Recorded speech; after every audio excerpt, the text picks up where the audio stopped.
Hey everyone, it's me again. The chapter for My Hero Academia just um, just got released, and honestly, I'm pretty excited to talk about this because so much information was revealed, so much stuff to talk about. I'm pretty excited to get started. So the chapter for My Hero Academia 309, it's called "I Can't Stay Being a Child."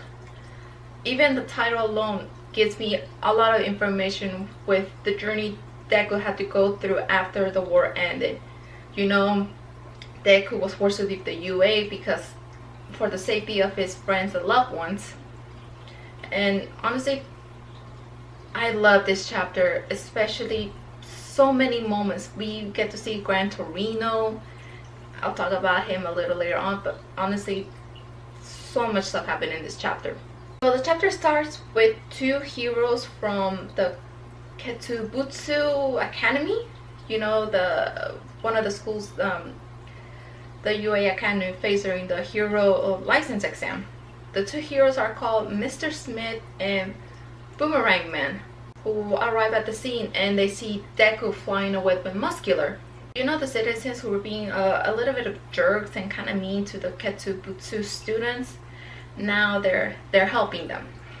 I guess after what they were kind of able to see, they figured that they should kind of listen to them. We see that Shindo kind of regains a little bit of his consciousness back, and he recalls seeing Deku, and he's like, that kid looks so similar to that kid he faced during the hero license exam, but he says that he's completely different, so he's still unsure if it's really the Deku that he saw during that provisional license exam.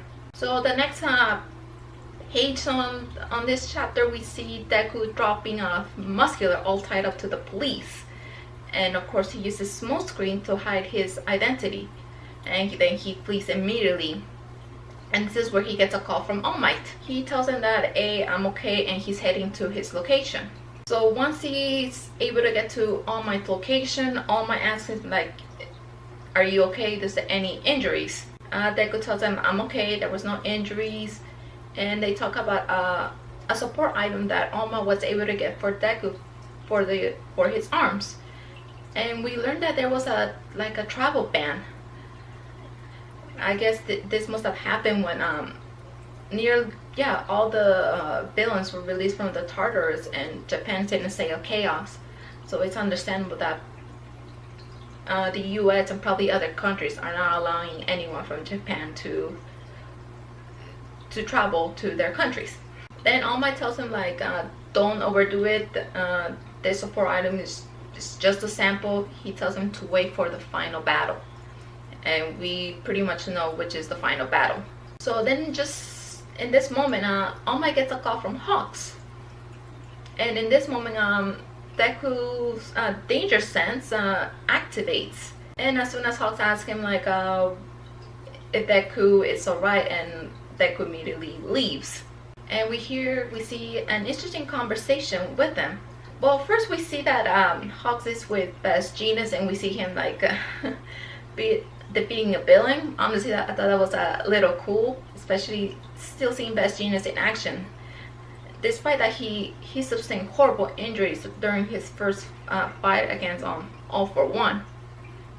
But the interesting thing about this conversation is that Hawks notices that All Might's a little protective of Deku, and tells him that not to keep things to himself, that he needs to cooperate with him. As you know, everyone in Tartarus got released, so they think someone else also is on it, so they just want his full cooperation and not to hide anything, because even All Might's life is also in danger. And then we go to a flashback when Deku wakes up after talking with all the priest-others. So when Deku's casts are open, we see that he didn't really sustain any damage. And honestly, I thought that was really interesting that he didn't sustain any injuries. As you know, during his first time with Muscular, he sustained horrible injuries after using One for All at 100% and 1,000,000%. He literally broke his arms like completely. But right here, after his fight with Shigaraki, he didn't sustain the same amount of damage. And this is because Deku's body, he keeps training and everything, and also the quirk keeps evolving. So very likely that also caused some effects on his body to become stronger. So since Deku became stronger, the damage wasn't as bad as the first time when he abused the quirk. And then we get to see Deku's mom, Inko, and that's when they tell her the truth about Deku's quirk.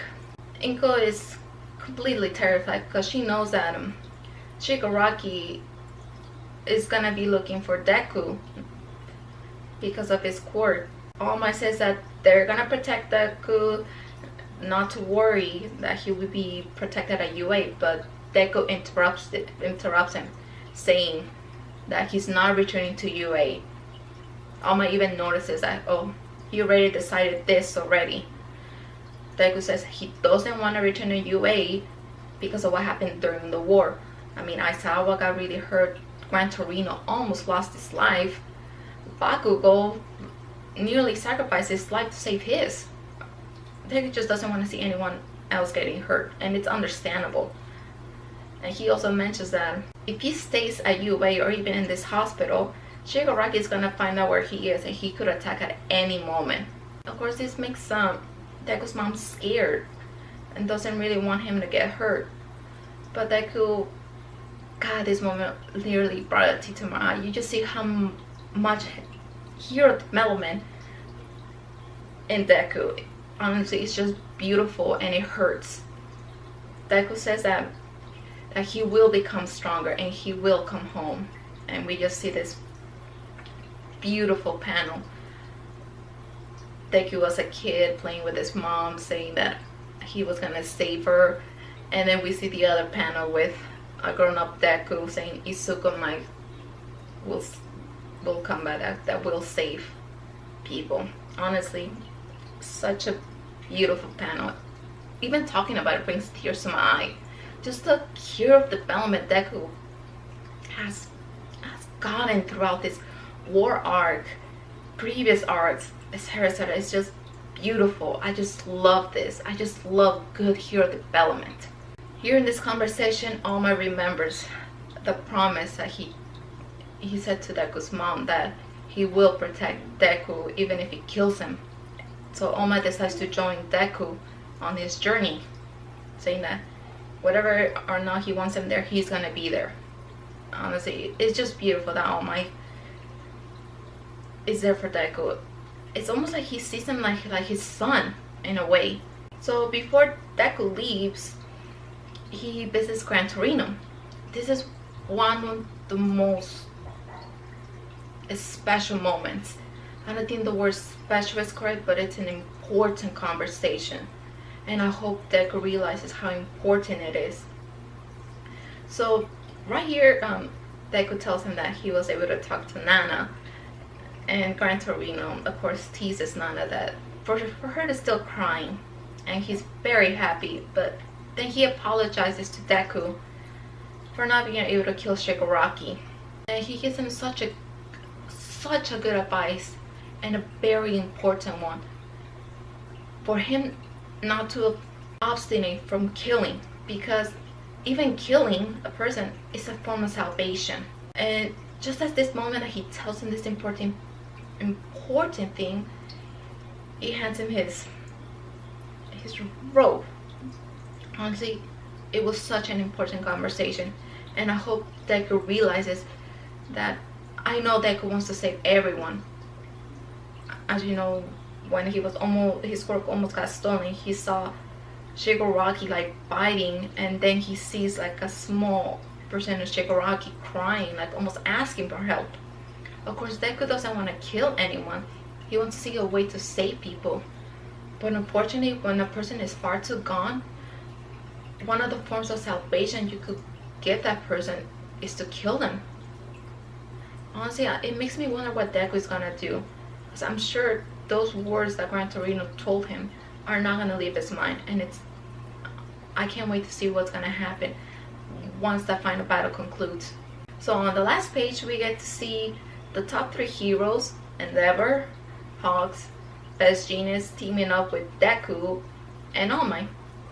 And honestly, I love that last panel. It looks so gorgeous. God, even thinking about it gets me excited with what's gonna happen next. And of course, it ends with that they're gonna settle the matter with the League of Villains. And this is all that was concluded in this chapter. So many interesting things. I love the part Gran Torino telling him that one means of salvation it's killing that person. I wonder how this is gonna affect Deku. It was very important.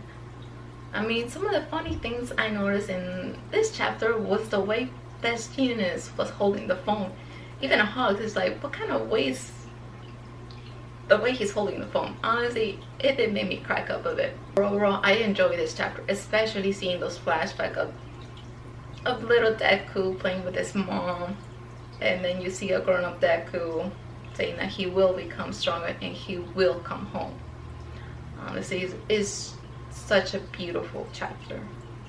God, it makes me even want to cry. Even the chapter, I can't say being a child. Even kind of almost applies to real life. Like, we can't stay being a child. Eventually we have to grow up and we have to take responsibilities for our own actions. But anyway, I hope you enjoyed this video. I'm gonna do another video on the chapter that was released for Black Clover. Honestly, I'm pretty excited to talk about it, and I hope to see you then.